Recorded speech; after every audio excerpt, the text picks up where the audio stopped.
Okay, let's start. Good morning, everybody. And I have a very big pleasure to open the next meeting of our intergroup, Urban Intergroup. Just to remind you that the Urban Intergroup is a kind of structure in the European Parliament, which is cross-party and cross-committee. But in fact, one of the main goals of this intergroup is to propose not only the exchange of views between the members of the parliament, but also to propose creating the platform of exchange of information and experiences between different stakeholders. And of course, from our side, transfer your information to the European Parliament, different committees. So this is about the Urban Intergroup. And today, our today's meeting is under the title Short-Term Rental Platforms and the Impact of Real Estate Sector and Cities in Europe. And just to begin and to provoke a little bit the participants is that there are a lot of different opinions going around about the short-term rental, and some of them are about the new type of economy, and the others speak about the taxes. The others are speaking about the importance for the whole tourist infrastructure, for the hotels, etc. The others are speaking what about the and stability of the sector, and the others are speaking about the influence of this new phenomenon, relatively new to the cities, especially to the tourist cities around Europe, but not only tourist cities, but cities in general, especially as far as concerns the jobs research by the people. So I think that our today's meeting is just to clarify what is the really importance of this new phenomenon, which is the short-term rental, and what is the importance and how big impact it can have on tourism, on the economic situation of cities. So that's why we have the possibility today to listen to the different sides of this debate. And I'm very glad that we will have a chance to speak very openly and to find some real challenges and risks.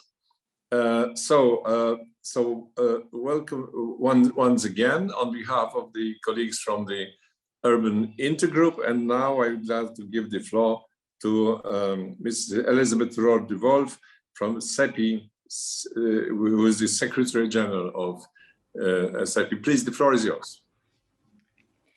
Good morning. Thank you very much, Mr. President, for your kind introduction. And let me thank the Urban Intergroup once again for organizing this very interesting session with us.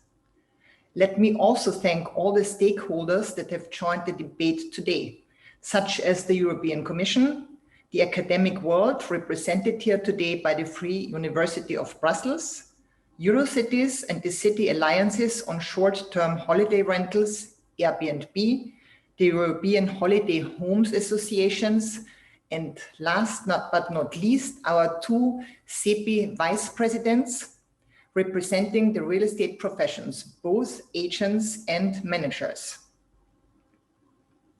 For those of you who don't know us, CEPI is the European umbrella association of 29 leading national real estate associations across Europe, and we continue to expand.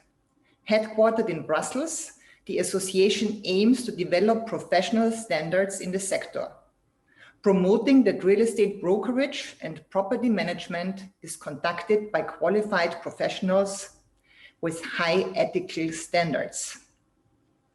In addition to its many activities in Brussels and abroad, the association also represents the views of real estate professionals to decision makers and other key stakeholders in Europe.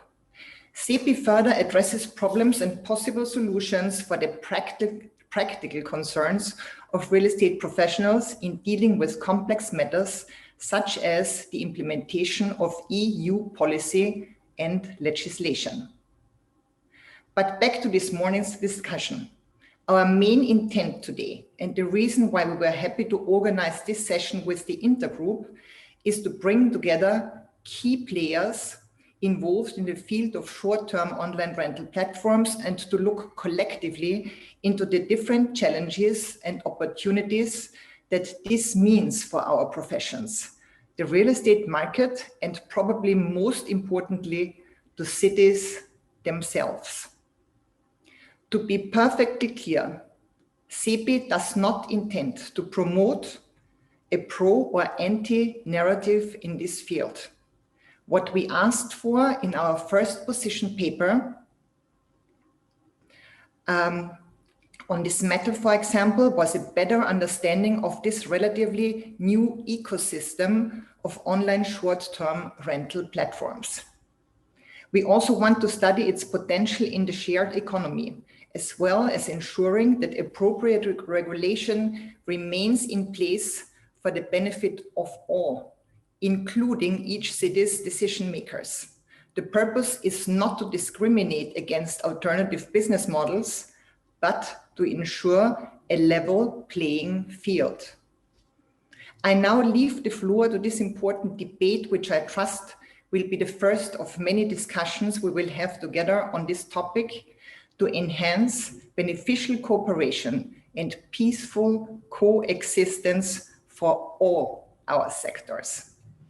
Thank you again for participating, and I wish you all a very interesting session. Yes, thank you very much. And I thought that I was provocative, but when you start with, I hope it will be peace cooperation, is much more provocative than mine. All right, okay, let's go then.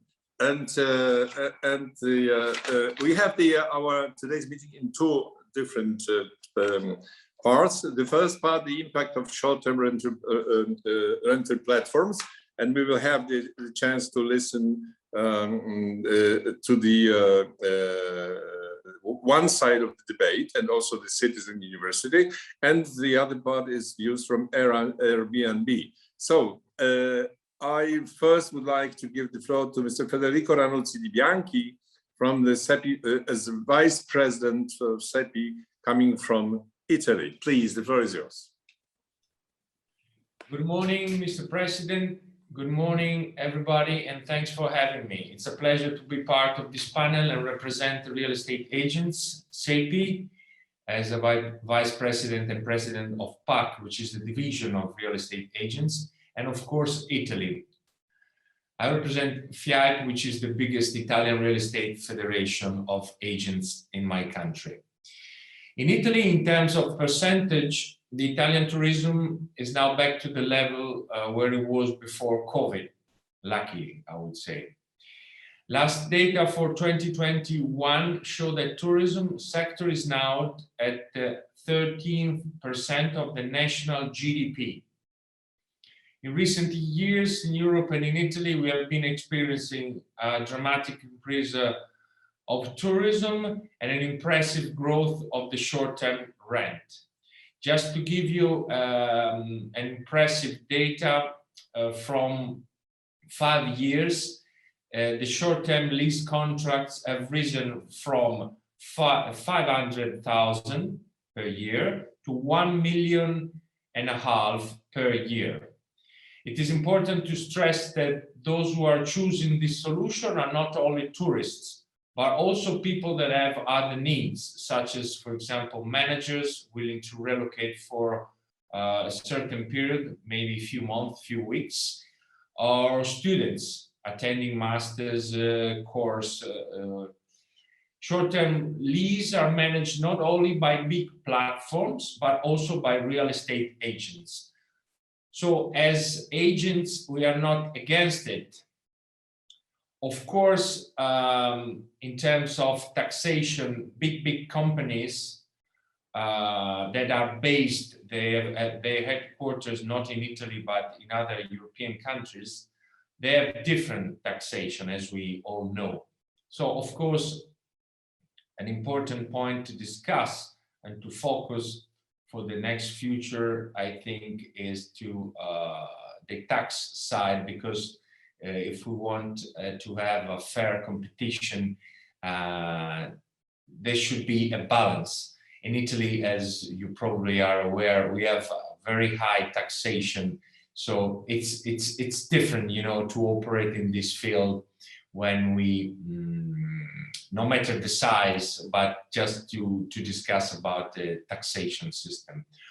Talking about the short-term rent and the effects on the housing market, short-term rental sector is having an impact on prices for both sales and rental.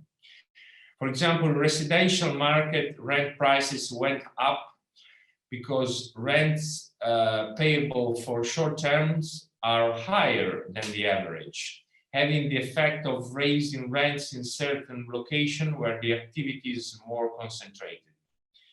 The growing market share of online platform for short rental is reflected in a lower amount of rental stock available. As a consequence, it's more difficult to find affordable rental for private customers, for families or students. And for this reason, in medium big cities is now more expensive for students and families to find an affordable lease.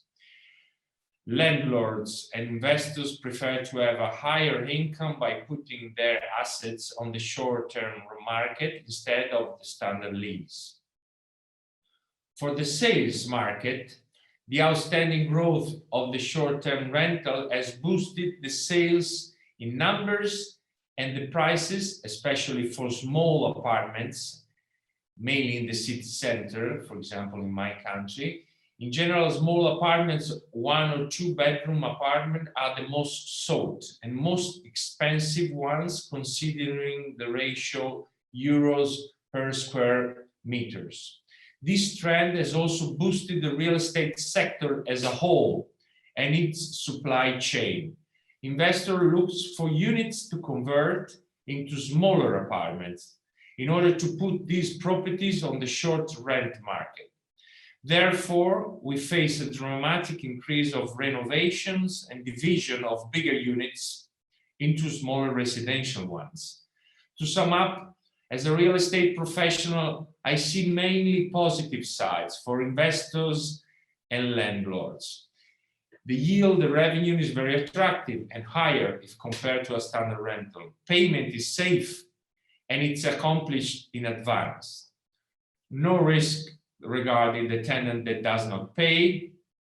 Plus, it's a flexible solution because the owner, the landlord, can decide to stop the rent, to rent the unit and use it directly for a family member, for example, or decided to sell it fast without waiting for the lease contract to expire. Thank you. Thank you very much. And before giving the floor to the next speaker, I would just propose you, when I look at the time, that if you'll be so kind and try to be in the framework of 10 minutes, if we have some time at the end for even for the short debate.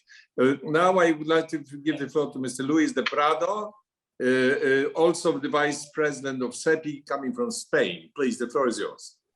Okay, thank you. Sorry for some technical problem I had. Well, now that we know that the platforms for tourist rentals are here to stay, we should know as professionals what we can to do to make their coexistence in the market as less harmful and more fruitful and possible for the interest of the parties. The collaborative economy is a growing fact, and so are digital platforms.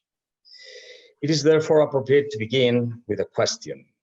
Is it preferable for market platforms to be large in structure and size, For me, although with some nuances, the answer is in general terms, yes. I will explain later why.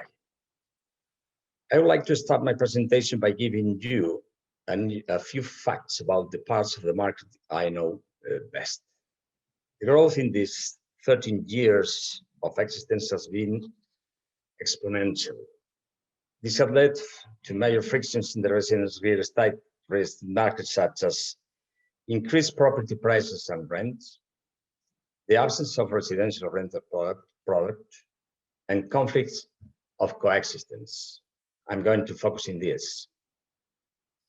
If we analyze data, we observe that the top 5 European cities with most activity in the sector are Paris, Barcelona, Rome, Lisbon, and Madrid. Cities located in the south and with a long tourist tradition. All of them, together with the alliance of 22 cities, the main cities in Europe, have tightened the regulation to avoid the imbalances that this new form of accommodation has brought with it. This means the problem exists. I'm going to give you some data resulting from the survey carried out before the pandemic. That shows the main coexistence problem manifested. Complaint that affect the most from the perspective of property management. First is noise, 76%.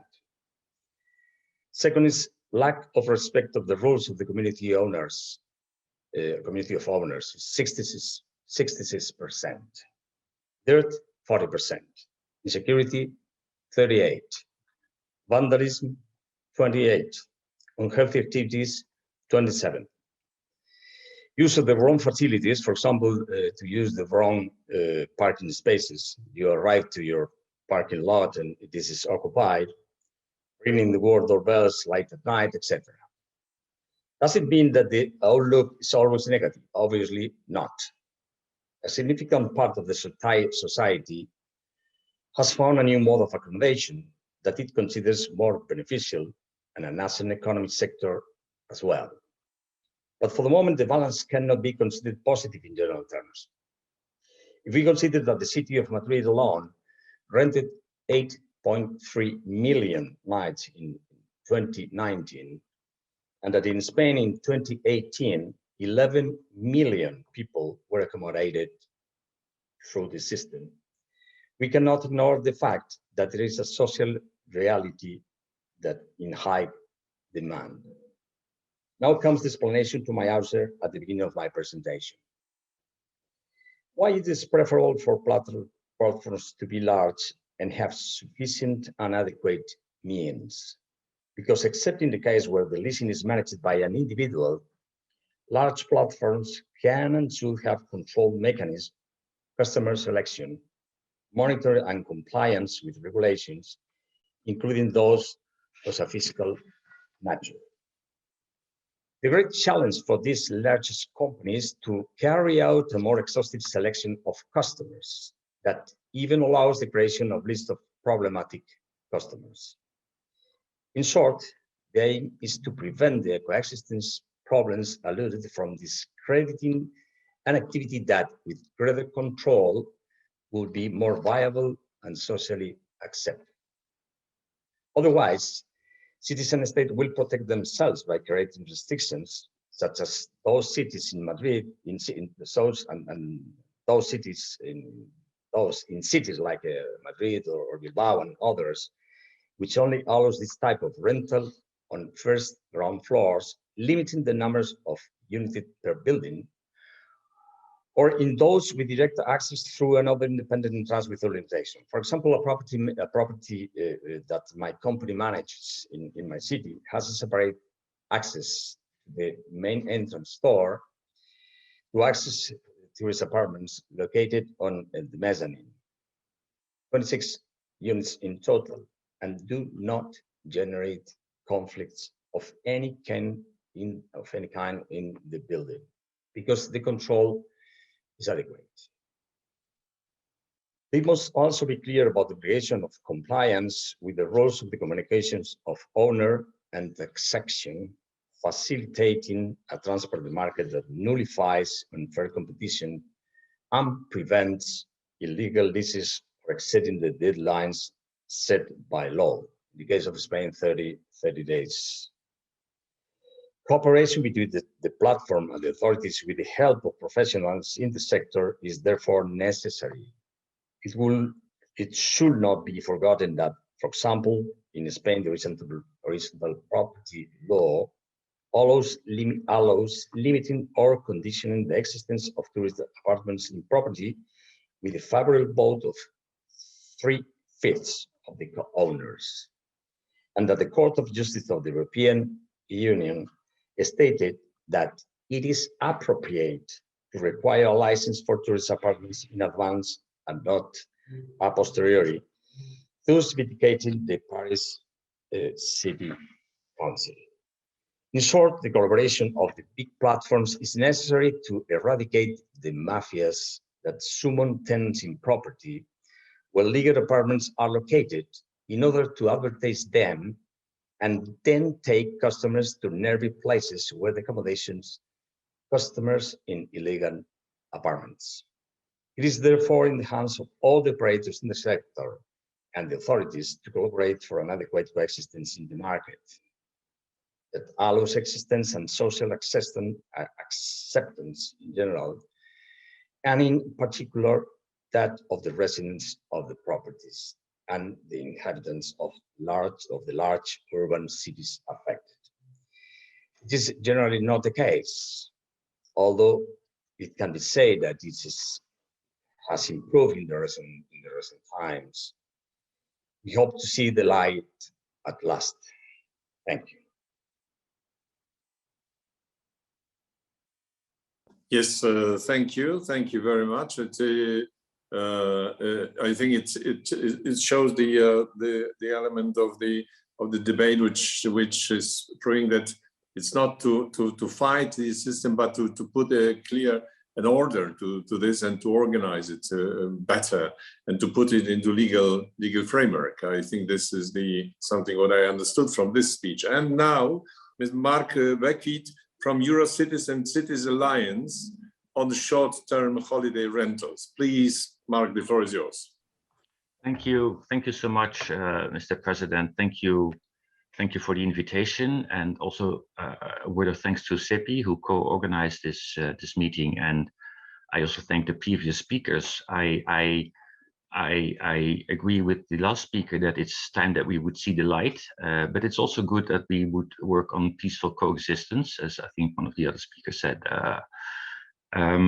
So the perspective of European cities, and I also speak on behalf of Eurocities, and my name is Mark Boekweit, and I work for the city of Amsterdam. I'm based in Brussels. We are leading this alliance of roughly 20 plus European cities that all have problems with finding a balance in regulating short-term holiday rentals in our cities. Indeed, the numbers have been really impressive, the numbers in growth in pre-COVID times, and we hope as key drivers of Europe being and remaining #1 of the tourist destination worldwide, we hope that indeed tourism will regain its momentum, that we will benefit from that in economic terms, for instance, and this is an important aspect in the debate. But cities have a broader responsibility, obviously, and Mr. De Prado mentioned a few elements of impact of short-term rentals in our city centers that are not, by definition, always positive. In fact, we conducted a survey in 2018 amongst residents in our city center in Amsterdam, and the outcome there was that 80% of the residents experience nuisance and a negative impact related to this kind of new tourism. The numbers, maybe a few figures from us. In Amsterdam in 2013, we were at about 4 4,500 listings, and by 2017 it was 22,000. We know that in the historic city of Lisbon, the Alfama Center, more than 55 apartments are exploited on short-term rentals. The city of Florence has seen an increase of 60% in the city center, and even the city of Krakow has seen an increase of 100% in the recent years pre-COVID. Now, again, we hope we can accommodate and welcome tourists now in the coming years also. But we have to resume our responsibilities to find a reasonable regulatory balance to ensure, for instance, in our cities, a sufficient offer of decent and affordable long-term housing for all those who wish to live and work in our cities and study in our cities. The nurses, the police agents, the people in our schools. We need that.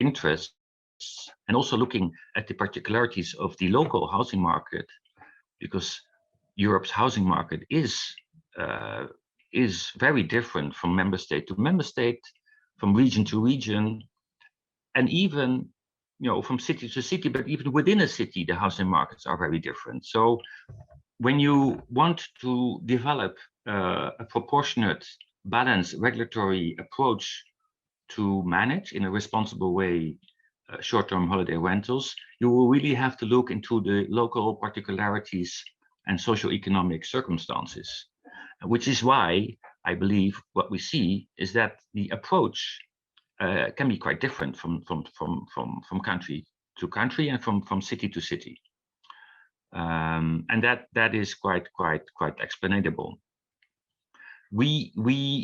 We always say, and I repeat it, we are not against this type of tourism at all.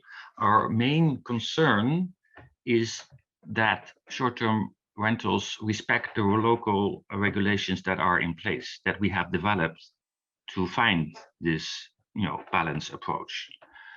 And this is actually the common driver for the European Alliance of cities working on this, is that we need data.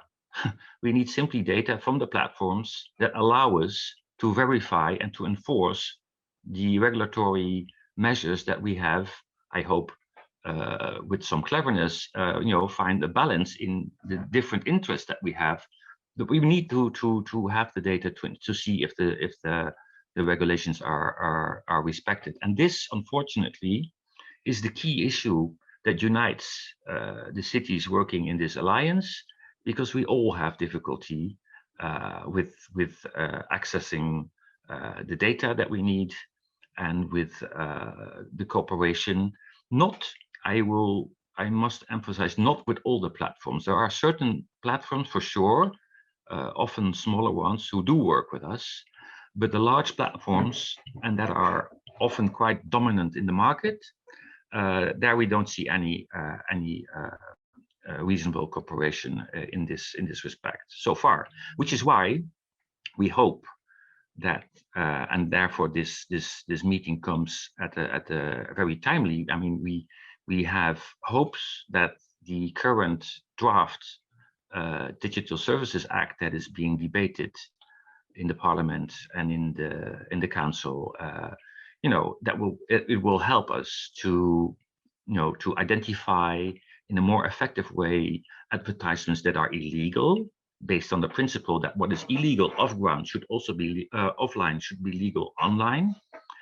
And then once we have identified that it will be much more easy in the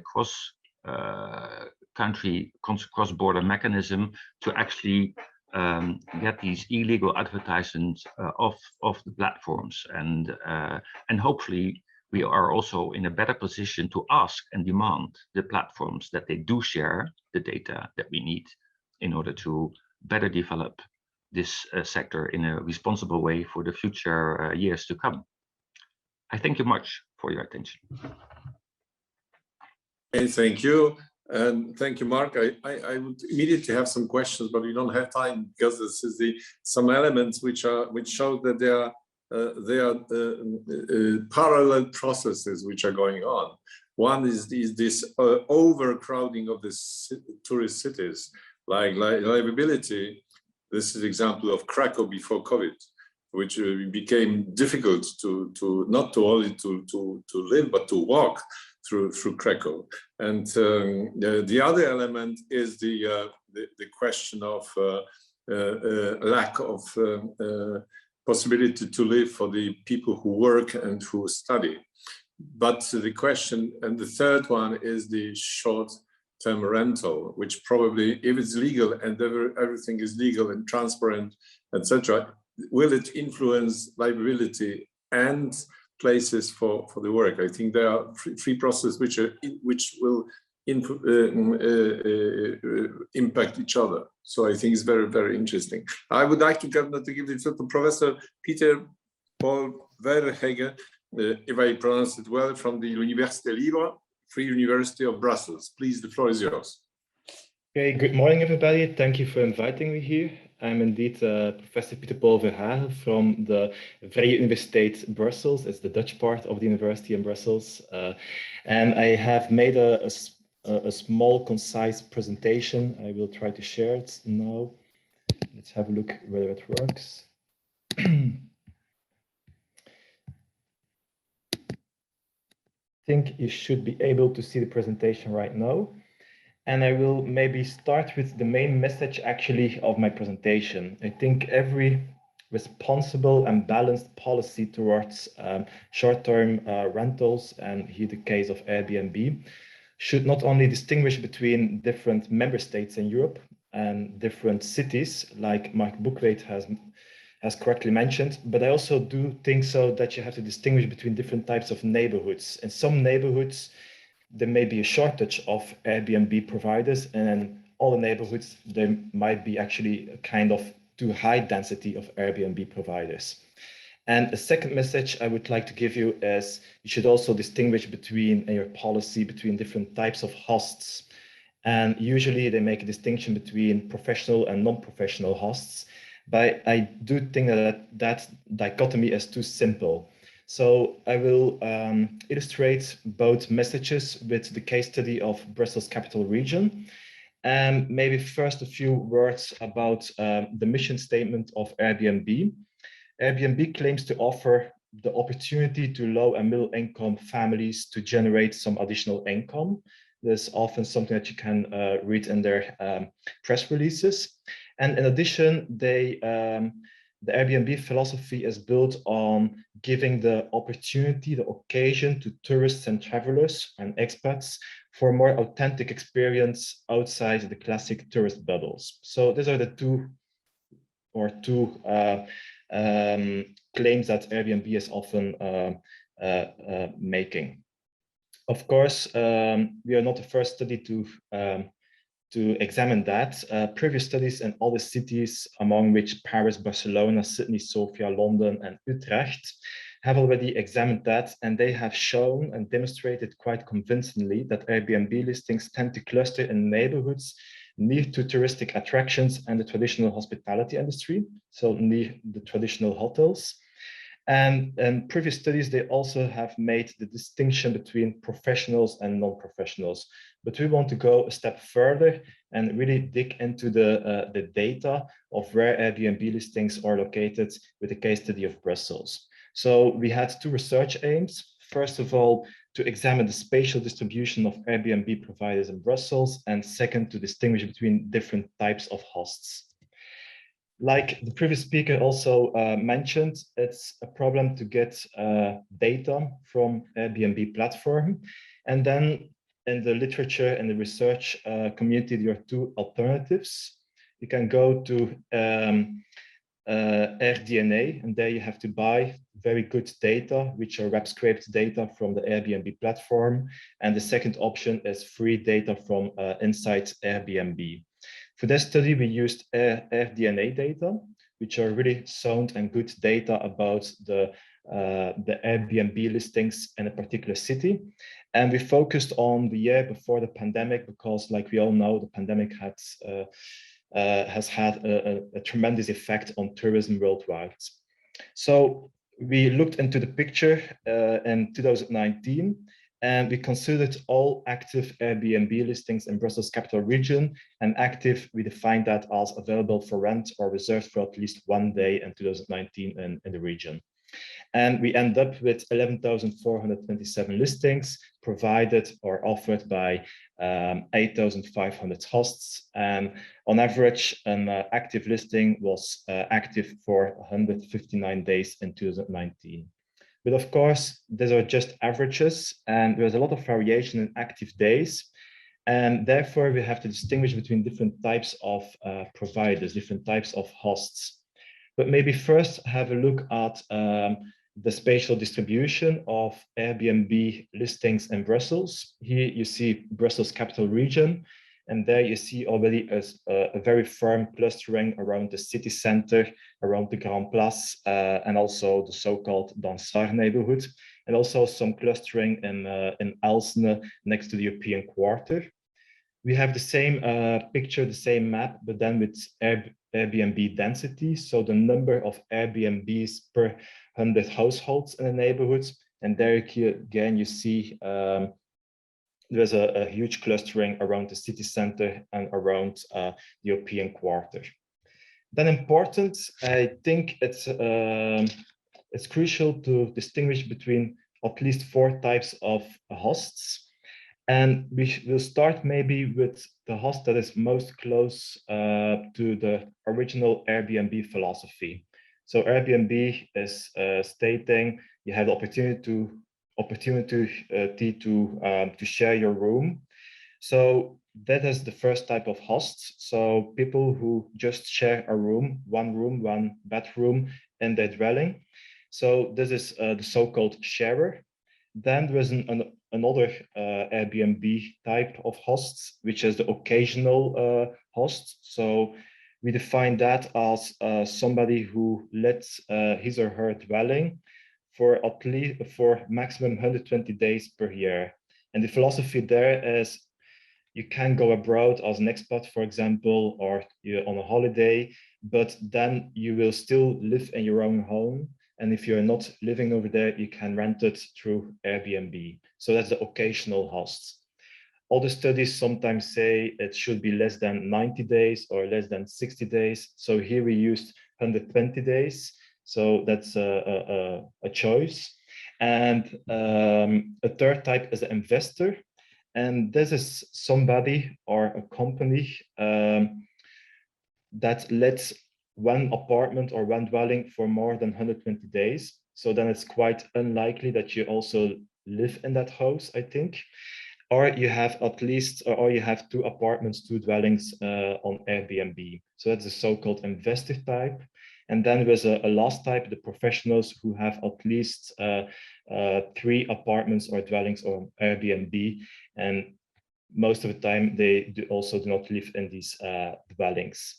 And then if you look at the numbers, you see actually that when we look at the investors and professionals, that in total more than but in total actually 3,353 and 1,849 listings are actually offered in Brussels by investors and professionals, which is a huge amount of dwellings, of course, which are not offered on the traditional long-term market. Then if we look at the professionals, there we see that you're more likely to be clustered really in the city center next to the traditional hospitality industry and the touristic attractions. Then if you look at the investors, the same picture, but there we also see it next to the city center, also more in Elsene that you are located, so near the European quarter too. Then for the occasionals, a more spread out map. And then the same is the case for the sharers. So the people who only let a bedroom, that is actually the original Airbnb philosophy. And there you see that is more spread out over the city. Then we also digged through empirical regression analysis to the types of neighborhoods where there's a higher density of Airbnb. And here we looked whether it is more likely, for example, that there are Airbnbs in rich neighborhoods or in young neighborhoods. So we looked at the demographic variables of the neighborhoods, the economic characteristics of the neighborhoods, etc. And then I will concisely summarize the main results. We see, for example, in the first row that the more far you are from the city center, the less likely that there will be an Airbnb. So Airbnbs are very closely related to the city center of Brussels. Then we also looked whether there is an association with the European quarter, and this is especially the case for the sharers. So the hosts that only share a room, they tend to be more significantly associated with the European quarter. Then the third variable, which is also an interesting one, is the number of restaurants and the square kilometer around the listing. And there we see the more restaurants in the street, the more likely that there will be an Airbnb located over there. Then we also looked at the number of singles in the neighborhoods. And there we only see a negative effect of the Airbnb density of sharers, which means that in neighborhoods with many singles, there will be less sharers actually. So there will be less hosts that only share a bedroom.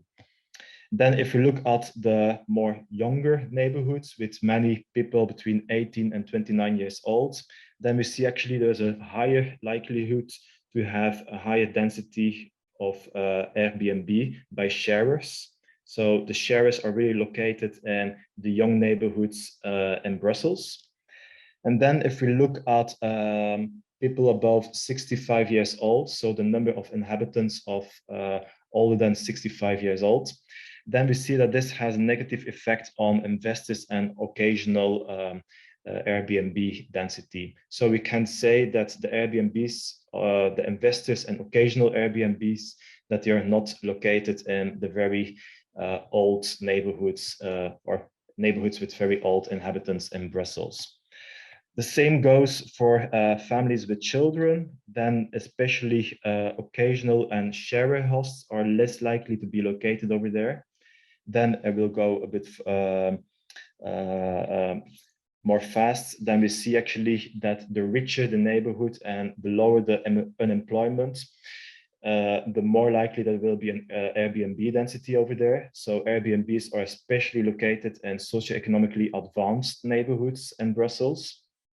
And then we also see that the more European inhabitants in the neighborhoods, the more likely that there will be an Airbnb density, and the very diverse neighborhoods with many Turkish, North African or Sub-Sahara African inhabitants, there is a lower likelihood that there will be Airbnbs over there.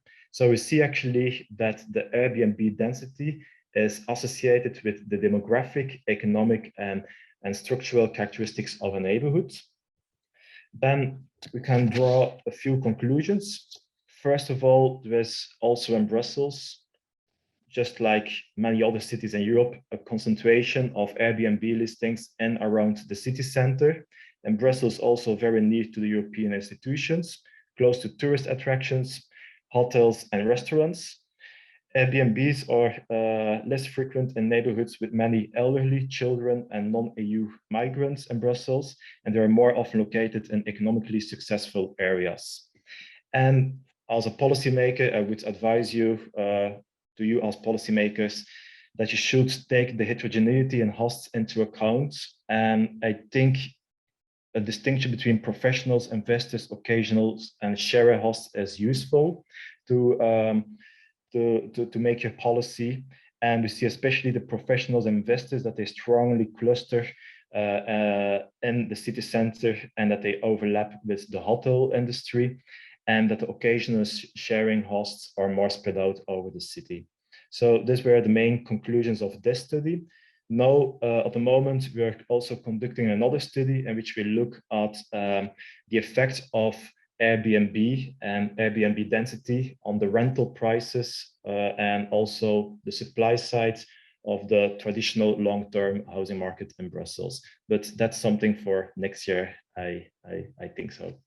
So thank you very much for your attention, and I will be still here half an hour to answer potential questions about the study. Thank you very much. Yes, thank you very much, and we're looking forward for your next report. And this is now, especially, it's interesting now, the reaction from the Airbnb after this information and this report, because we started with the peaceful cooperation. Now we have the knowledge about what is the, like say, special redistribution of this kind of services. And okay, what is the point of view of the organizers of Airbnb? And I will give the floor to Madam Amaryllis Verhoeven as the head of unit of digital transformation of industry from the European Commission. So what is the point of view of the European Commission on this issue? Please, the floor is yours.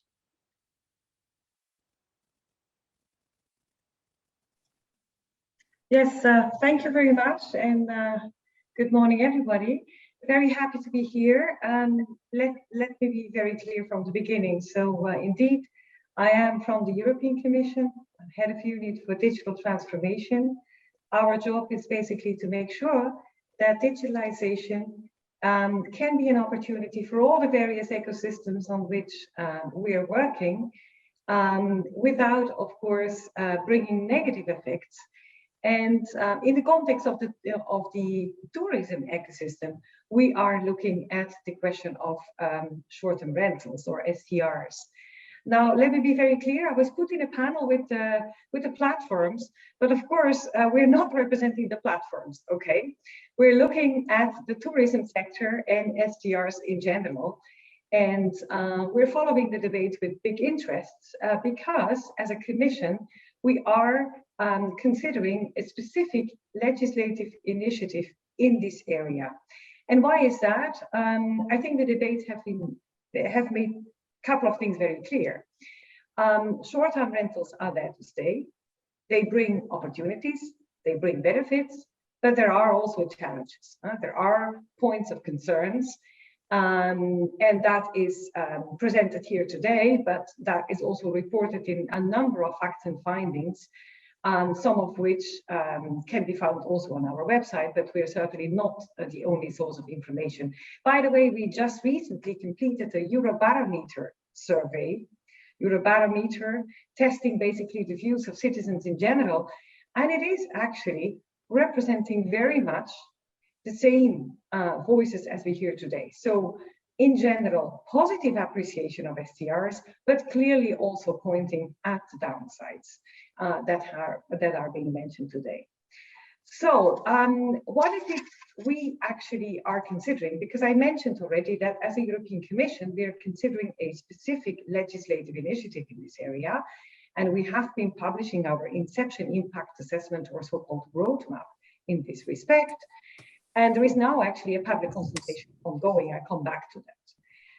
What do we see? First of all, it already has been voiced by Mark Boekweit and others, lack of transparency, lack of data. We need reliable, good quality data.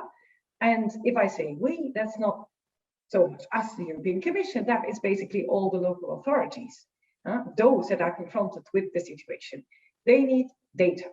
Now, there is a role for platforms, but we also believe that platforms cannot be doing this alone, gathering information and data. That's also one of the reasons why we think that a DSA cannot fully solve the issues that we're confronted with. We see a role for platforms, obviously, strong role, a role also for cities. We're looking at very interesting examples from registration schemes. We also think that actually technical tools can help us. So we're also looking at these. More transparency, more data, certainly something we need in this area. And then second, as you know, short-term rentals are very much governed by local rules, local regulations, and that's also the way it should be. Let me be very clear from the outset. Nobody in the European Commission has any pretense to find better rules that can be found at the local level. This is a very local issue, but there has to be more clarity on what kind of market conditions can be considered acceptable under European law. Because we have been debates and there is litigations going on for years and years and years because of the implications of the EU treaty, the services directive, etc. So we want to bring more clarity. Now, before we are there, we need to know, of course, what is going on. We need to know what the various stakeholders think. We need also to have data. And in that sense, I very much welcome the study, for instance, of Peter Paul Verhagen, very useful in this context. Let me make publicity for our public consultation. If you agree, Mr. Chair, I will, after this meeting, send the link again, and I would very much hope that you can send it to all the participants, in particular those that might not have had the link to our public consultation. It is going into, it contains questions for us to better map the market situation across Europe. We really want to have the voice from everybody. That's also why the public consultation is in all the languages. It's not just English, all the languages, yeah? We want to have a better understanding of market access conditions, transparency issues, possible solutions, because we're exploring a number of them, and then also market access conditions. So please have your say. That's the big thing for us for the fall. From our side, we are also now organizing a series of workshops. I will also give you the link to the information because the workshops are open. We invite speakers, but we even invite more people to attend and having also their say. We're mapping the landscape, and hopefully on that basis, we can come with some good conclusions on a possible way forward in this area. So thank you very much for inviting me and looking forward to the rest of the discussion.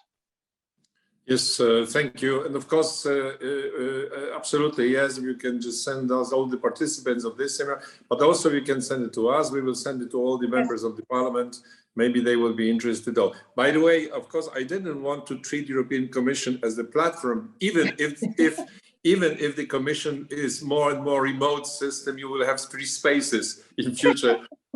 So probably you can be in future the kind of new platform. But anyway, this is the thank you very much. And now I'll give the floor to Mr. Patrick Robinson, the EMEA. Please tell me what is EMEA, and Director of Public Policy. Please, the floor is yours. Mr. President, thank you very much. EMEA stands for Europe, the Middle East and Africa. My name's Patrick and I run Airbnb's policy engagement across both Europe and also the wider region. Thank you very much for inviting me to speak today. We've heard a lot in the last hour or so, and I think it is not necessarily appropriate for me to respond to every single point that has been raised here. So I'd like to put my remarks into some context just to start with. The first thing to say is that we absolutely welcome these kinds of discussions, these kinds of debates. I have been with Airbnb for nearly 8 years now and spend much of my time in forums like this, meeting academics, regulators, cities, national governments, representatives of the European Commission to talk about how we set a clear pathway forward for STR in a way that delivers responsible and positive outcomes across Europe. And I do that not just on behalf of Airbnb, but also because we recognize that we have a leadership position in this growing sector.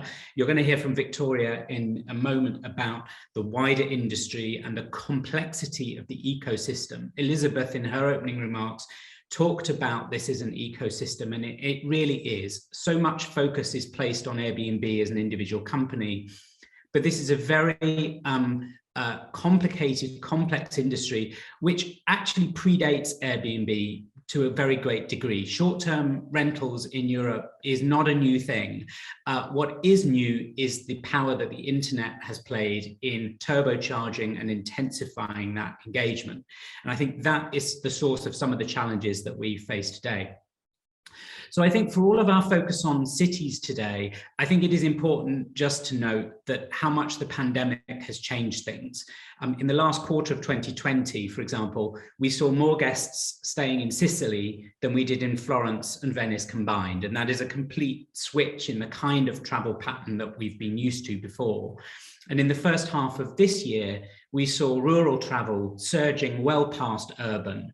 And really, we're also beginning to see the lines between work and travel blurring. So many of the stays on our platform are getting longer and longer and longer, and are becoming a little bit more like longer term stays than they are tourist stays or short term stays.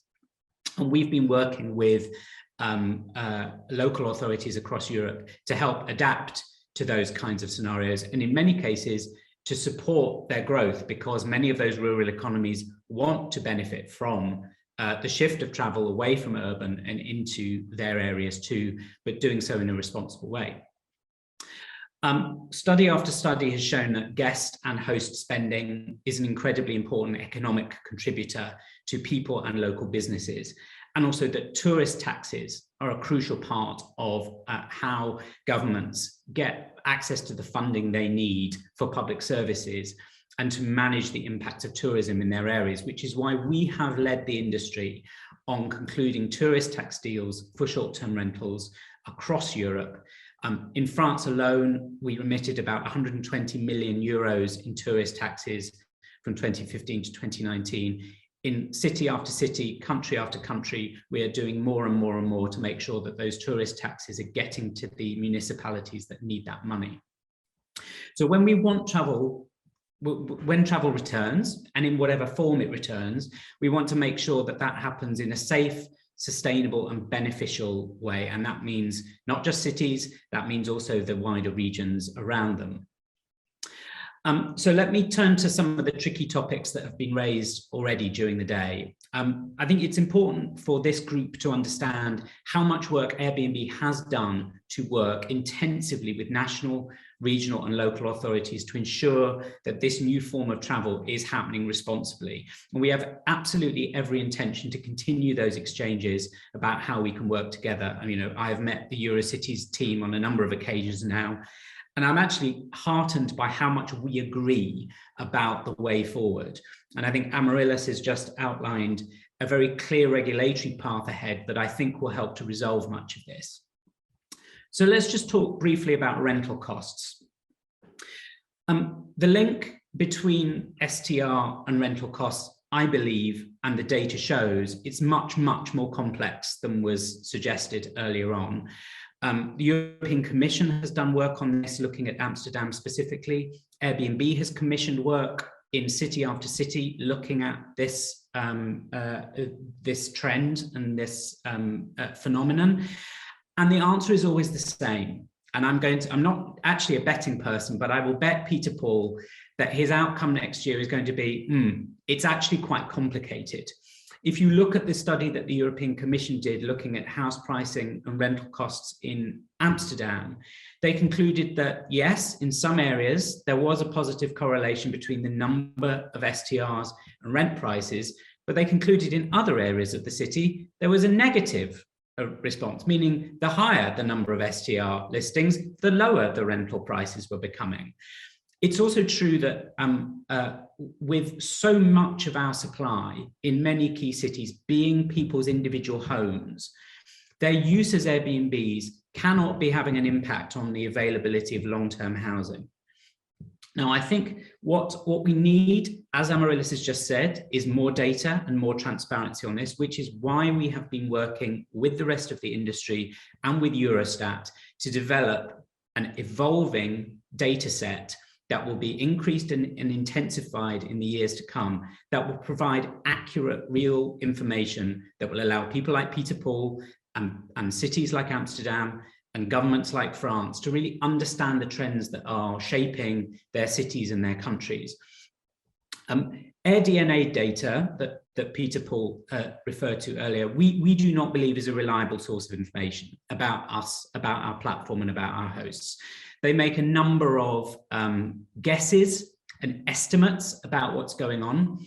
And that's why we frequently work with academics across Europe to provide them with accurate information that they can use to do their studies. And I understand that we're meeting Peter Paul in a couple of weeks to see what we can do to provide actual information for the next phase of his study, rather than this scraped data that he referred to earlier. So I think in city after city, the complex relationship between STR and rental prices is to be studied further, and it is to be understood more with more granularity. We also heard a bit about quality of life issues, and that's something we take incredibly seriously, and why we have intensified our work on trust and safety issues over the last few years. We've concluded many agreements with European cities about tackling noise and nuisance. We've worked with neighbour associations, we work with safety inspectors, we work with local businesses to ensure that we are cracking down on bad behaviour by both hosts and guests, educating guests about what to expect when they visit some of our more historic and fragile cities in Europe. And we work very intensively with law enforcement and local authorities to tackle antisocial behaviour when it happens. And we are committed to doing more and more and more of that as time goes on. But again, I think it's important for us to put that into context. Last time I checked, Airbnb guests were responsible for about 8% of visits to Amsterdam. That was pre-pandemic, 8%. 92% of visitors to Amsterdam are not related to Airbnb in any way. They are staying in hotels, they're arriving on cruise ships, they are day trippers. So let's just be very clear about the role that STR and Airbnb is playing in over-tourism issues and the impact that tourism is having on cities. Again, it's more complex than perhaps has been outlined earlier. But I think my main point today is that regulation is the solution here. And it is somewhat unusual to hear an American tech company talking about how important regulation is to its business, but it really is. Many of the trends that Peter Paul just talked you through are an outcome of the rules that Brussels region has for STR. The rules in Brussels region are designed for professional property managers and property operators. They are incredibly prescriptive about how STR must be offered. And is it any wonder, therefore, that the bulk of supply available in the region skews towards that professional end? That is because the regulations force that in that direction. The rules are not well adapted to the kinds of home sharers that you would see in Amsterdam, in London, in Paris, where the rules are very different, where they actually seek to discourage professional activity and encourage non-professional activity. So I think it's very important to look at what the goals are of regulation, and then to look at how we make that work. And if I talk briefly about Amsterdam and what's happened recently in Amsterdam, I think Mark didn't paint the full picture, which is that national regulation has been introduced in the Netherlands fairly recently, and after a period of implementation, we and the other major booking platforms have now ensured that every listing on our platform in Amsterdam has been registered. It is on the National Register of STR. That data is available. People have filled in their forms, and you do not have unregistered listings on our platform in Amsterdam anymore, and some of the other key cities in the Netherlands will develop that as time goes on. So I think this is an example of the many, many ways and the many, many places in which Airbnb and the rest of the industry, but particularly us, have worked with governments to implement smart registration schemes. France, Greece, Hamburg, Andalusia, Lisbon, Portugal as a country, all of these places have introduced systems where we are now implementing those systems. And that is the direction that we really want to move in. And as Amaryllis said, the DSA, the Digital Services Act, is a key part of that, but it is not the only part of that.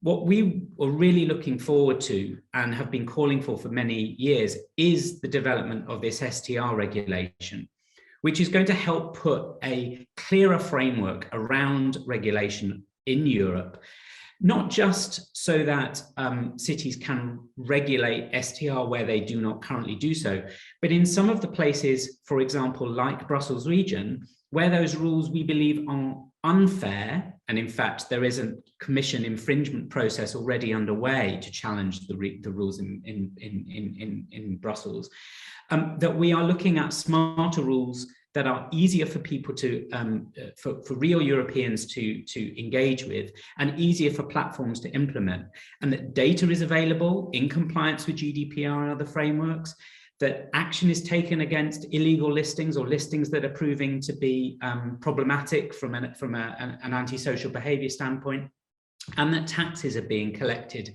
and reported appropriately. So I'm going to leave it at that and just say, look, regulation is the solution here. There are many, many places where we have found smooth, effective, and very constructive ways forward with governments. And we look forward to doing more and more of that over time. And we believe that the European Union has a lot to play in setting the framework for that ongoing cooperation over time. Thank you very much.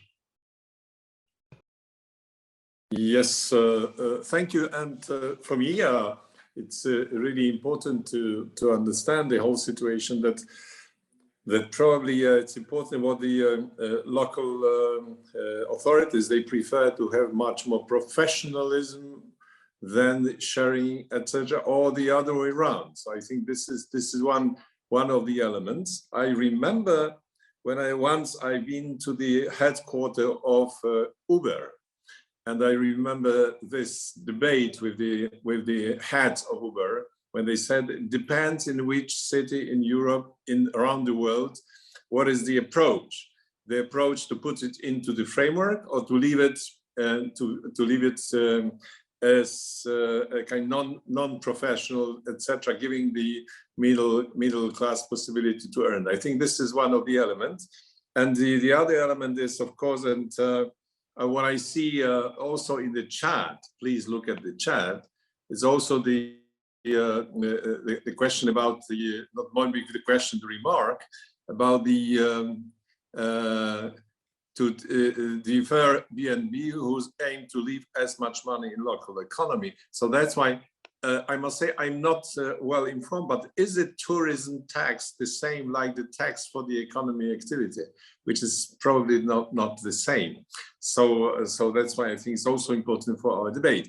But I would like now to give the floor to Ms. Victoria Molnar. Now I know what it really means, EHHA. It's European Holiday Home Association. The floor is yours, please. Thank you very much. So as I'm the final speaker in the row, I'm very happy for myself because I will not need to sweat anymore by waiting for my turn to speak. Dear Jan, dear Elizabeth, ladies and gentlemen, let me start with thanking the European Association of Real Estate Professionals and Urban Intergroup for the kind invitation and interest in hearing European Holidays Home Association view on short-term rentals' impact on the real estate and cities in Europe. So as we heard so many presentations by now, and it's quite late in the event, let me start with some activity for all the participants of this event. So I will give you one very important question. So, and I ask all the participants of this group to be very engaged and participate. So for those people who have videos on, I would like you to shake your head from the top to the bottom and back in case your answer is yes, and from the left to the right and back in case your answer is no. And for those who are not showing their faces, just type letter Y for the answer yes and N for the letter for the answer no in the chat box. So Patrick, you do not need to respond to this question because I already know your answer. So I hope that the instructions are clear. And the question is, have you ever stayed in short-term rental? And now it's your turn to shake your heads or type the letters, please. All right, okay. All right, Y, N. All right, great, great. Just please continue typing Y. I would be very happy to see that. Excellent, excellent. All right. So I hope I understand my audience better now. So I represent European Holiday Home Association, or as we call it, EHHA. It is the united voice for short-term rentals. It gathers the wide variety of short-term rental business models. So EHHE members are online short-term rental platforms such as Airbnb, VRBO by Expedia Group, Waze, Oyo Vacation Rentals, and other platforms, as well as national trade associations that represent professionally managed service departments, property managers, and property owners in Europe. So Tom Freston, this is the person who actually created the music video channel MTV back in 1981. By the way, it was a hit in Lithuania since we gained independence in 90s. He said, innovation is taking two things that already exist and putting them together in the new way. So if we add short-term rentals, which I remember from my childhood. My parents used to choose it during our vacation next to the Baltic Sea. And the power of the borderless internet, it's not a shocking new thing, right? It is a more visible, more innovative, more approachable for consumer short-term rental accommodation. Also, to add another experience of mine to show you why I'm so exciting and why I'm so passionate about short-term rentals is short-term rentals once saved my life. Well, maybe I'm a bit too dramatical here, but it clearly allowed me to avoid unpleasant and unwanted situations. Now, I arrived for the first time in my life, I think it was 16 years ago, to Washington, DC at midnight. And as a real optimist, I would like to bring you some context. Smartphone was invented only 2 years after, and companies such as Google, Facebook, and Skype were taking only their baby steps. So I was still planning to take a bus to my destination, but buses already stopped for the day. So thanks to my fortune, an Italian woman kindly invited me to stay at her house. So regardless of saving lives, the popularity of short-term rentals are driven by consumer needs. So consumers are actually kings and queens. They choose where to stay. And due to the COVID-19 pandemic, Patrick already mentioned this, we saw, actually all of us saw, that consumers' focus shifted from urban areas to regions. And due to infection risks, we actually saw that people preferred staying at short-term rentals with all their families. So short-term rentals, in its essence, has been, and it still is, a home away from home. And I would like to reflect upon the paradox of this tourism, no tourism. As a sector, we feel that there is a lot of misconception, that a lot of misconception is in place when imposing restrictive policy measures on short-term rentals without sufficient justification. And usually these are the cities which already have heated discussions on tourism. Banning or imposing restrictive measures on short-term rental, we believe, will not solve all the issues of the city life, because cheap airlines and cruises will keep bringing the tourists. And in fact, it may just make the situation worse for the local economies and communities and people after all. So these commuting tourists will come only for the day trips without staying for an overnight, and they will spend their money for accommodation, local shopping, and dinner somewhere else. So challenges, of course, caused by the tourism are not universal, and issues encountered in certain cities pre-COVID time do not necessarily exist in other cities in the region. And let me illustrate this. So I come from Lithuania originally, where the population is 3 million people. In 2019, before the COVID strike, Lithuania received 6 million foreign tourists. So obviously Lithuania cannot compete, with such countries such as France, Italy, Spain. These countries do not even need, a marketing. Everybody knows them. Well, that's a bit different situation with Lithuania. So people either mix Lithuania with Latvia, right? Or they don't know even where this little country exists, especially if you cross the, European Union borders. So some cities work actually actively to become more attractive to tourists, which would boost obviously GDP and jobs in their regions. And maybe you have heard the advertisement which Vilnius, the capital of Lithuania, created earlier. And the slogan was Vilnius, the G spot of Europe. So if you have not heard it, just check it out. Apparently it won very serious advertisement prizes. So internet connectivity, smartphones, open internal EU borders, transport connectivity, cheap flights, reviews, population migration from regions to cities, aging society, and much more contributed to the success or a failure of the tourism which certain cities had, pre-COVID time. And pre-pandemic, over-tourism, peak tourism, tourismophobia became buzzwords. And these words became popular because the sector experienced extreme growth in a very short period of time.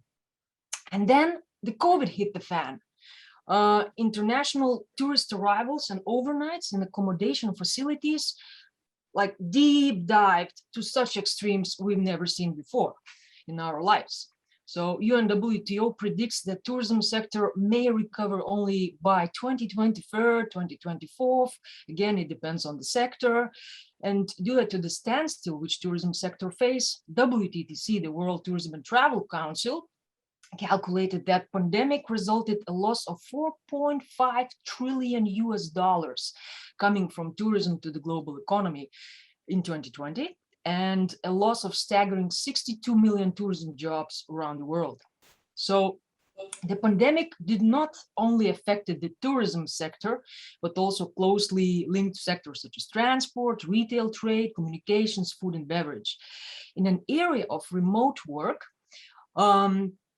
countries, for example, Estonia, offer a new long-term permit which lasts up to 12 months to motivate foreign visitors to bring their virtual offices to Estonia, and in this way facilitate spending in the local economy. And I start wondering where they actually stay in Estonia.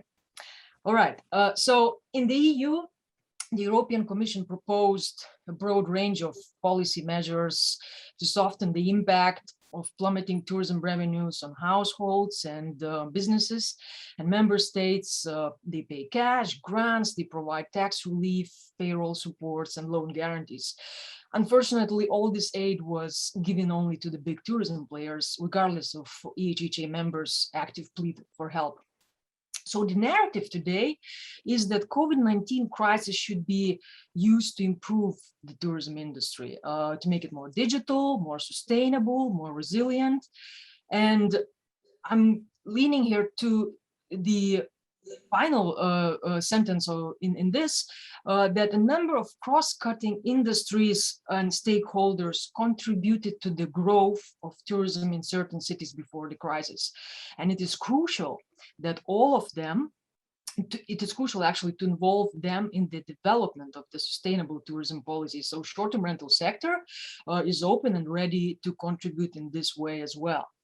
I would also like to reflect on the point on the housing.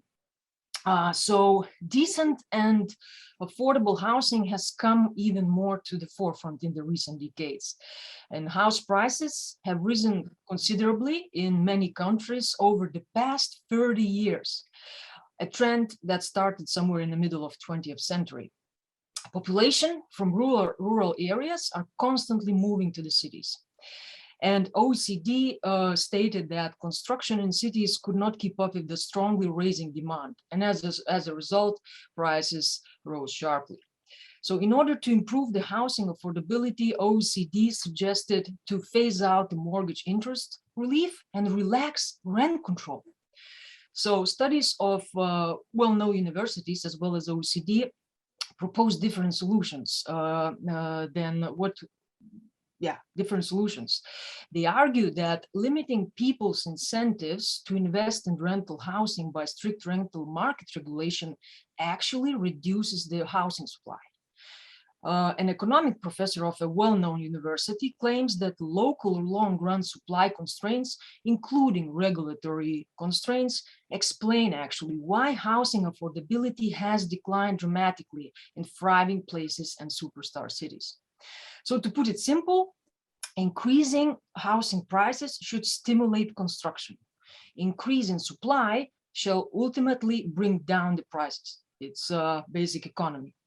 So house prices and rents at the lower price rise in many EU countries despite COVID-19. And it is happening despite the fact that the pandemic caused a long-lasting negative economic impact. Lockdowns lowered people's economic activities, increased unemployment, and therefore decreased disposable income of the families. Yet prices also rose.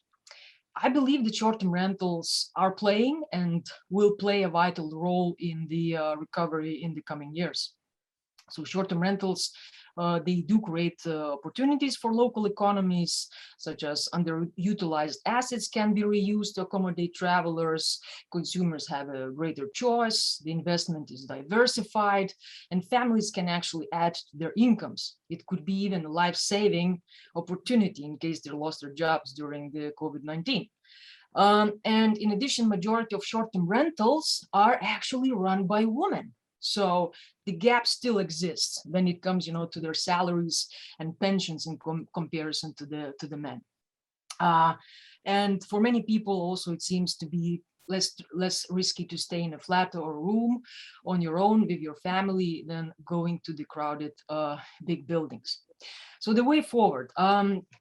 I'm actually very happy to hear that we all agree that we are not against each other, and everyone wants simply wants just a legal certainty. So EHHA, we have been calling decision makers across the EU to better understand the sector specificities, make proper and justified impact assessments, and consult the sector before the short-term rental rules see the daylight.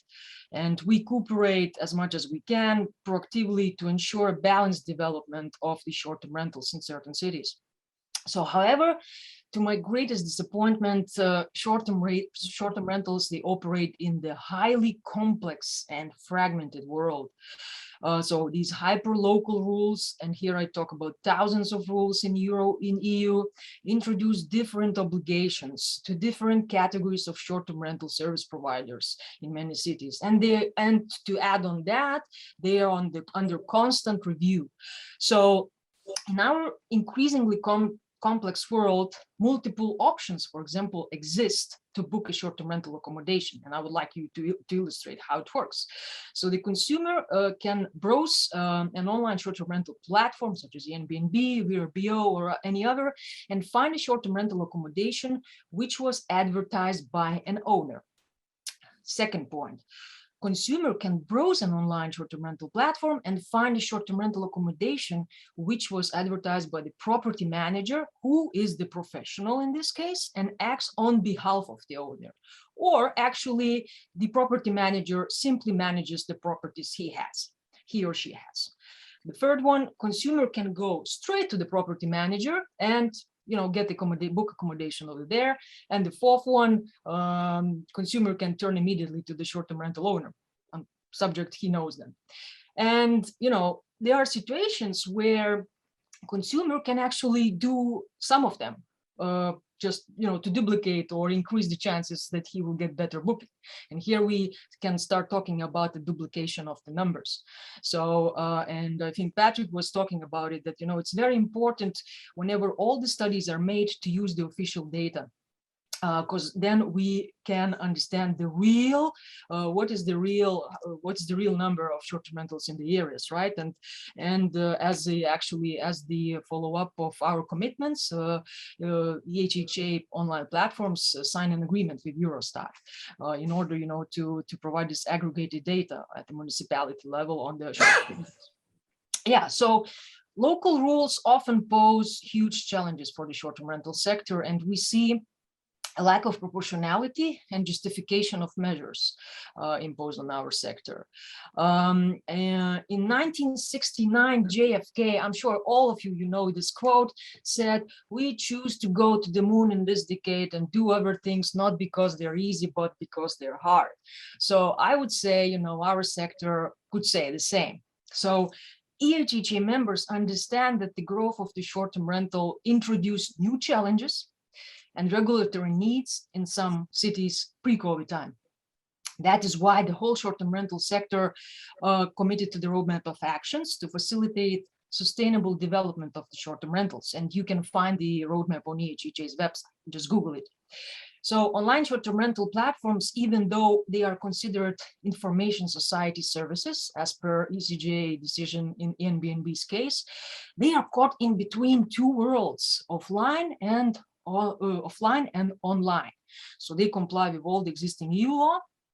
And as I have already quoted JFK about the choice to do things because they're hard, they voluntarily facilitate the compliance of short-term rental rules at the local municipality level. So they show registration numbers. They respond to a number of data requests in different forms and different sizes across the EU, and they share the data on tax authorities. For further commitments, just please read the EHHA roadmap on the EHHA's website.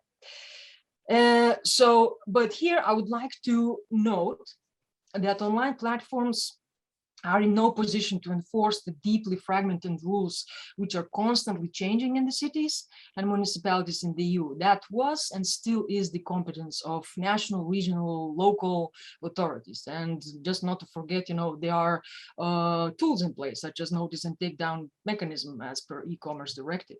And we actually hope that DSA will further increase this legal certainty. So finishing, I would like to stress the importance and strongly welcome the Commission's legislative initiative on the short-term rental accommodation. It is urgent that an EU-level intervention helps to reduce the regulatory fragmentation in the short-term rental sector and increase the legal certainty for all. So short-term rental players, national, local governments, and the consumers. And let me finish with two quotes about the future. Yogi Berra, the controversial US baseball coach, said, "The future is not what it used to be." And Niels Bohr, the Nobel laureate in physics and father of the atomic model, said, "Prediction is very difficult, especially if it is about the future." So we can't approach the future with yesterday's ideas. So we need innovation and cooperation to create the future that is different and that suits us all in every region of the EU. So we stand ready as EHHA to work further with everyone on this. Thank you very much. Yes, thank you. And I think the more we discuss, more complicated it is. Absolutely. And I think that for me, as someone who is watching from outside, there are several elements probably which require a separate debate. One is about the question of the housing prices and rental prices. This is one element which is very, very important. The second element is the how to treat the renting the short-term as economic activity and how it should be judged, and what about the taxes for this kind of economic activity. And this is the, as you know, very general problem for the whole shared economy, how to treat this kind of economy. The other element is what about because it can be linked to tourism or not. It can be also the short-term rental for different reasons. And of course, the other element is the tourism and the influence on tourism and the tourism infrastructure, etc. So I think they are very, very important. That this is probably not our last meeting, because you are participating in hundreds of meetings. But I think that probably we can do it again in some months to see probably the result of another research. I have also the demand for the floor, proposal to take the floor, coming from Joanna Erbel, who is from the Co-op Tech Hub, which wants very shortly give us some information about a different model of the short rentals. Yes, Joanna, the floor is yours. Hi everyone, thank you, Jan. I thought that it would be interesting to show you some alternatives, because it's not only for Airbnb that it's alternative to Airbnb and to idea which Patrick Robinson was talking about, but there is a wider movement which is called like cooperative platformism, and where the idea is that the individual people and co-ops are the owners of the technology and the system.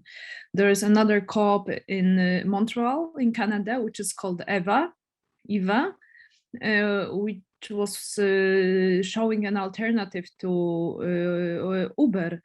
And maybe for you it would be interesting, like for the next meeting, to introduce people who are representing this kind of approach, and as well to talk more about like this new wave of cooperatives that is starting in Europe and around the city currently. Because the idea is it's not only to leave the money locally and to promote like individual people over huge companies in short-term rental. It's showing that you can have an alternative and like rent a flat which is one owner's flat, not like which is owned by the fund or people who are like simply investing money in rental. So I would be happy to talk about it like on another seminar, because I think it's a kind of a wider topic, because it's not only connected with the housing policy, but the general transformation of the city. And another topic is that when you are focusing on the cooperative solution, is the question of as well on governing data. The data is kept by cooperatives and the people who are members, which is something else than the data being kept by a huge company. Despite of how nice people could be on the board at that time, like probably Patrick is, it's still a huge global actor which acts in a different way than like local actors who create a network where they share their idea, but they know that their aim is to keep the local economy, not only to earn as much money as possible, what the corporations, global corporations always do. So thank you for now. So I see that Patrick wants to react. Please, Patrick, the floor is yours. Yeah, just very briefly. I mean, Joanna, I would say the more the merrier. This is a complex, competitive sector, and the more people that want to come in with different models, the better. What I would just say is that exactly the same underlying short-term rental and taxation rules are going to apply whether you are participating in a cooperative or using an online platform like us. You are still going to be subject to the same kinds of safety obligations, the same kinds of tax obligations, the same kind of restrictions. And therefore, I think even as that is set up in opposition to the existing economic model, we have the same interest, which is to ensure and enable that people can participate in this industry safely, responsibly, and transparently. That requires regulatory change across the board. It's not just about changing the business model, it is also about changing the rules. And if I may, Mr. President, you mentioned taxation. Europe has already done a huge amount to clarify taxation rules in the sharing economy. There is an instrument called DAC7, the Directive on Administrative Cooperation, that has recently been updated to require, or rather, once it is implemented locally, will require platforms like Airbnb, like Uber, like eBay, like others, to share and report personal data with local tax authorities so that they know who is earning money, and so that tax compliance can be changed. So I think we have made great strides in increasing tax transparency, not just on the tourist tax side, but also on the income tax side in recent years. Now the moment of truth. And the moment of truth is, does the panel have a definition of how long the time period should be used to define a short-term let? The question from Timothy Douglas from Property Mark. So who takes the risk to define, please, from the panel? Go on, I'll be quick and say it's not really for us to say, and the definition is different in lots of different places. Amsterdam says that any stay that is less than 30 nights, that is more than 30 nights is a long-term stay. London says that anything longer than a 90-night stay is a long-term stay. Whether harmonization is an achievable goal there is for others to determine. But what I would say is that a one-size-fits-all model is not necessarily going to help rural communities as much as it does city communities. So I think the reality is that ultimately that is the kind of thing that is likely to be set locally. Yeah, so I think that the answer of Patrick is it depends. And I think that what about the other panelists? Do you want to answer the question? Yes, Mark, please. Mark Buckweit. Yes, please. Yes, thank you. Thank you so much. I actually tend to agree with Patrick here on this point. But because indeed we have just established in the debate earlier in the presentations how locally defined both the housing market and the economic, social, touristic sort of circumstances are. It is obvious that in regions in Europe or other parts of Europe where there is maybe another situation with shrinking communities, and at the same time having huge potential for tourism, that they would have a totally different approach to that definition. And whereas if you see in the key touristic historical cities in Europe, there is so much pressure on that city center that the approach will be very different. The balancing of different interests will result in a different approach. I would think, indeed.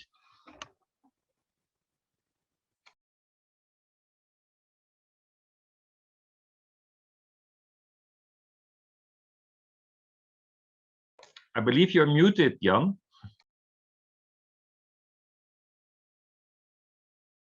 Sorry, my mistake. This is the so let's look at the chat and the comment from Patrick about the key setting smart European framework that allows localities to introduce what they need. It doesn't make the whole thing quite easy if we say that it's open and depends on local conditions. Does anybody from the panelists wants to also take the floor in this concrete question? What it's not only what is the period or short term, but what should be the period. How I understand the question. I mean, how do you think how long to be? Or the question is, it depends what the local community wants. Does anybody want to take the floor? I see probably Victoria. What do you want to take the floor? Yeah, well, I can only echo what Patrick was saying. I think Mark also already mentioned it, that there are different cities, different municipalities having different situations. So obviously, and taking into account the subsidiarity principle, they have the power, to make rules and regulations which are the best suited for them. But I think what we are from the EHHA as United Voice for Short-Term Rentals, we were calling always, to have some sort of common understanding what rules are justified or what rules are unjustified, what rules are proportionate and what rules are not proportionate. So subject, this common understanding exists and this legal certainty exists, I think it will just benefit everyone, maybe short-term rental players, maybe local governments and the consumers, and no pressure to the European Commission. I really hope that the short-term rental initiative, the legislative initiative, will clarify these really, pain points for everyone. Yeah, but as a politician from the European Parliament, I think that whatever you think, it will require some kind of framework. Because if it's totally flexible, in some of the cities it can be 1 year or 2 years, and I think it's in a way relatively shorter than eternity. So, but I think that that's why it's important. I don't know if it gives the answer to Timothy, who asked the question. Is it clear for you who are asking the question? Yeah. Thank you, Jan. Really interesting discussions today. So just quickly, Propertymark is based in the UK. It's the leading professional regulatory body for sales and letting agents. And the short-term lets market is really interesting at the moment in the UK because we've just had a cut to property taxes due to the pandemic from the UK government. And that's meant that more people can move home, but they've bought second homes. That's great for our member agents. However, it has meant in certain areas of the country, particularly outside the cities, I know you concentrate on cities today, it's reduced the supply of housing, and in particular, the private rented sector for local people. So that's why, some of these properties are left empty, or they're rented out, on a short-term let or a holiday home. That's fine. But if they're let out for longer periods, then potentially they're encroaching on the rules and regulations of the private rented sector, which are strict health and safety, tenancy agreements. And that's why I'm just interested in the definition of the time period, because it sounds to me that the answer lies in local licensing or local enforcement, because it's that pinch point between when does a holiday let used for tourism become a long-term let and actually should fall under the safety and health and the legal standards of the private rented sector. So that's something we're grappling with in the UK. It's just really interesting to get perspectives of that, because if the private rented sector shrinks, we are seeing local people losing out of housing options outside of the major cities in the UK. So thank you. Yes, and we have the reaction from Patrick. Please, Timothy, just read it. And okay, but what I propose you is now to have a break for next meeting, because I think it's developing quite well. And if we develop our debate, we will have to stop it in a very important moment. So I think that this is the for all of us, probably for me at least, the food for thought. And I think that this is I have to read something about it a little bit more than I know, to see the complexity. And of course, like Patrick very diplomatically told me, please, the European regulations, better what's going on. So what I will do, of course, okay, I'm the budget person, and that's why the question of the taxes is not my field, but I have to read it. I think that's very interesting, and for me, before they giving the floor and asking any panelists if they want to have the final remark, for me, when we speak about the short term, I mean, it's absolutely necessary to say what is short term, because if we don't use the expression short term, it can be some kind of periodical attempt, something. No, I mean, short term means short term, and someone should explain it. If to have at least the framework for this, because if not, we will be completely lost, and the shared economy will be just a kind of exit strategy to explain something. So I am with that question. Does anybody from the panelists want to have some final remark? Yes, Victoria. Dear Jan, so, in case you really want to understand the short-term rental more and you want to read about it, I'm very open to meet with you, and I can give you lots of information about short-term rentals, and that applies to all the participants of this group. Should you have any questions, should you wish to have coffee with me or online meeting, please feel free to reach out to me, and I'm happy to talk to you. Okay. Let's take it with us, and if you have some kind of very short analysis or information, you can just send it to us, and we will send to all the participants. I think it's very, very important to have this kind of shared knowledge. Anybody from the panelists wants to give something? Yes, Mark, please. Thank you so much, Jan.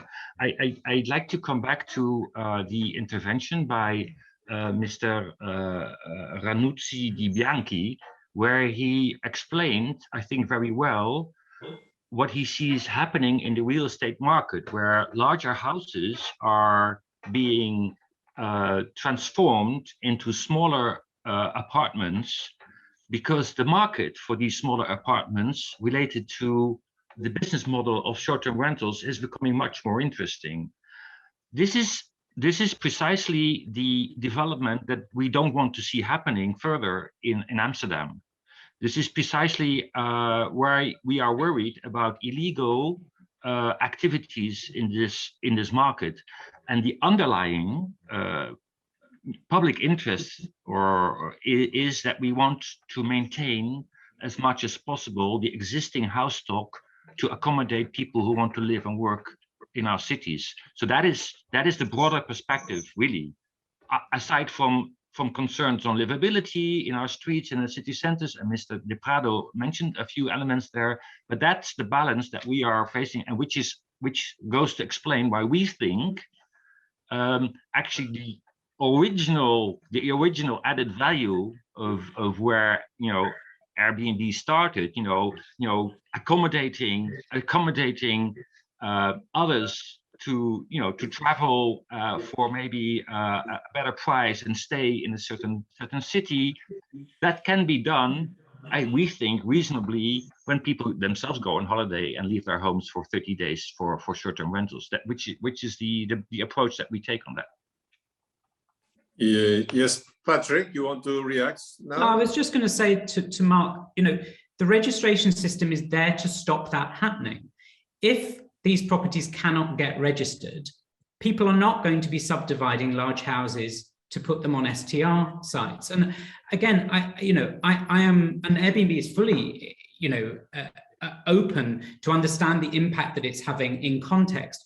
I know from my own experience, I have a 2-person household, and there is a shortage of smaller properties in cities for people with 1 or 2-person households to live in long term. Actually, more people live in cities than will ever visit them, and stay in short-term rental properties or have Airbnbs. I think what this discussion is doing is somehow pointing at STR and pointing at Airbnb specifically, going, this is the source of all of the problems we have in our very complex property markets in these very busy urban centers. Vic mentioned a whole list of things earlier: urban migration, changes in population, changes in demographics, changes in the way that industry is working. I think if big properties are being subdivided into small apartments, not only is better regulation of short-term rentals going to change those incentives, but I think that will reveal the extent to which most of what is going on in European property markets has got absolutely nothing to do with tourism and STR, and everything to do with historic underinvestment and poor planning about how housing is developed in these cities. Yeah, this is what I meant when I say that this is just beginning of the debate, because the probably short-term rental will influence the property market, probably. So it will just require the changes in the market. But anyway, thank you very much, and I now give the floor to our colleague, Vice President of the Urban Intergroup, Andreas Schieder. From the European Parliament, from our intergroup. Andreas, are you with us? Can you make this short summary? Yes. Thank you. First of all, thank you, Jan, for organizing this very interesting morning session. I think we dived deeply into an issue where we also discovered at the end that it is even more complex than we thought at the beginning. But it is a very burning issue, I would say, for every city. There is a rise in short-term rental, which is in most cities. We have seen the data from several cities today. Thank you for also providing us with this data. And we also know that tourism is not completely back. So we will also see even an increase in this issue in the coming months and years.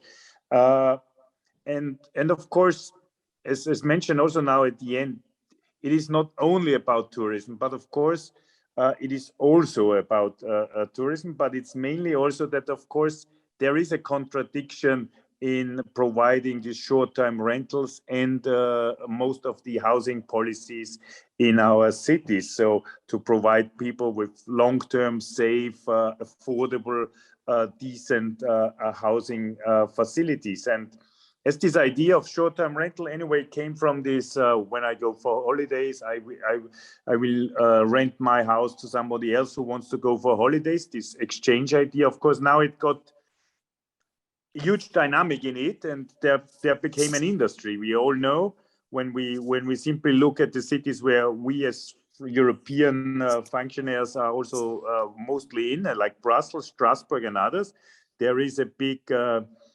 industry, or there is more than only the one which is for short-time renting. It's unused apartment until, let's say, the son maybe is old enough to take it over. There is this is already a business, and of course then there is about incentives and question what is the framework. So I think we need to clarify the rules in several fields.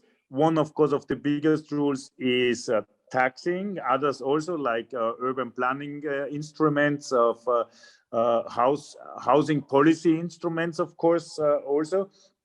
And what we also saw is maybe transparency and data sharing is extremely important. So I also learned today that definitions are key. So what kind of regulatory framework really is needed and we would like to see? I think this is one of the big questions for the future. So if I would sum up, I think we just started to debate what we exactly can and need to do. I think we witnessed these problems and issues quite long, and all the cities organizations are working on this, but we have now a chance also to go deeper, also to urge the European Commission and the European institution to give answers on this very urgently, because situation, of course, is having a lot of also, let's say, negative impacts, like housing prices rising up, shortage of availability of normal housing contracts, and issues like this. And I always think it's better to find some answers and regulations to have the benefits of both, of normal housing policy, but also, of course, providing such short-term facilities for people, but maybe in a regulated, fair, and not overusing manner. So I want to thank again Jan for organizing this extremely important issue, and also especially all the experts and speakers and discussants today. And especially I think we need to go more deeper into this complexity. So all the advices and offers of further informations will be very warmly welcomed by us and used, because we just started even stronger to work on these issues. So as you see, we with Andreas, we are from different political groups, but what we share is the real interest on the whole issue. So I would like to thank you. Please read the chat. We will give all the information, and let's arrange another meeting. Probably we will meet personally or physically, however you want. But okay, yeah. If not, we will continue like this. Thank you very much for the extremely interesting meeting. Thank you, the panelists. And I don't know if Luis de Prado wants to react. Well, just to remark something, because I hear a lot about the market, etc. This is very important, but nothing, not so much about the conflict of coexistence. That because we receive the complaints of the people, the problem inside the buildings. This is a real problem. I know terrible histories about people that sold out his apartment because it has very, very big problems with because there are a lot of apartments in short-term rentals, and there are a lot of conflicts of this reason. And I think that this is the reason why I consider that it must be limited, the number of apartments inside a building, and we must have more regulations in that field. I understand that the position of Airbnb is just the opposite, of course, but I think that finally it's good for them that everything in that field must be more controlled that is today. There are a lot of young people that arrive to these apartments and make fiestas in the night, etc. And there is no so much control in that field. This is the true situation. Of course, it's changing. I say that at the end of my intervention that the situation is improving, but there is a long way to do in that field. And I would like to talk about this because I myself, as a property manager, I have this kind of problems. I know a lot of colleagues myself in the same way. It's only the remark I want to say. Sorry, but I have to leave you with this remark. It will be the opening remark of the next meeting. I can imagine that now we can continue. And that's why, thank you, Luis, for giving us something we can start the next meeting. So please prepare yourself with your arguments for the next meeting. And I'm really sorry that I cannot prolong this meeting because we promised to finish about 11. Not only because of the time, but I don't want to open the Pandora box at the end of the meeting. So thank you very much indeed, and let's meet in a very, oh my God, short time. Let's define what is short. But anyway, thank you very much. Have a good day. Thank you, Jan. Thank you, everybody. Bye. Thank you. Bye.